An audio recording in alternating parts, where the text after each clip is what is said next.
The diamond necklace. Matilda was one of those pretty, charming young ladies born, as if through an error of destiny, into a family of clerks. Having no means of becoming known, and getting married to a rich man, she allowed herself to marry a petty clerk.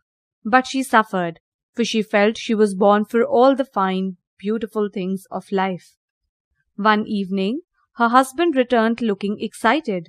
In his hand was an invite from the Minister of Public Instruction at the latter's residence. Instead of being delighted, as her husband had hoped, Matilda was irritated and wept that she had no dress to wear for such a formal occasion. Hoping to make her happy, her husband promised to give Matilda 400 francs to buy a new dress for the grand occasion. But as the day of the ball approached, Matilda seemed more and more anxious. She did not have a jewel to adorn herself with. Her husband suggested that she go and ask her friend Madame Forestier to lend her jewels. The next day, Matilda went to her friend's house and chose a superb diamond necklace. Matilda wore the diamond necklace to the ball and she was a great success. She was the prettiest of all, elegant, gracious, smiling, and full of gaiety.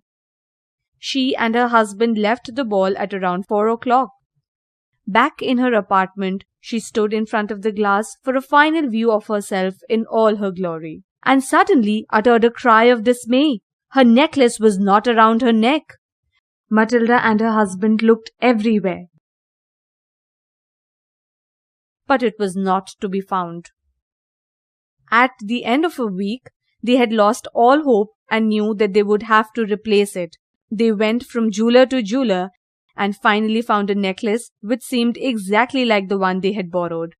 It was valued at 40,000 francs. Loisel possessed 18,000 francs which his father had left him. He borrowed the rest.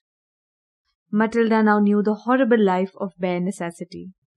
She learnt the heavy cares of a household, and the husband worked evenings and nights. This life lasted 10 years, and at the end of it, they had repaid all their debts. At the end of 10 years, Matilda seemed old. She had become a downtrodden woman of a poor household. One Sunday, as she was taking a walk, she suddenly saw Madame Forestier. She was shocked to see that her friend had changed so much, and Matilda told her that it was all because of her. She had lost the diamond necklace that she had lent her and had replaced it, but it had taken them 10 years to pay for it. Madame Forestier held both hands of her friend as she said that the diamonds had been false and the necklace had been worth no more than 500 francs.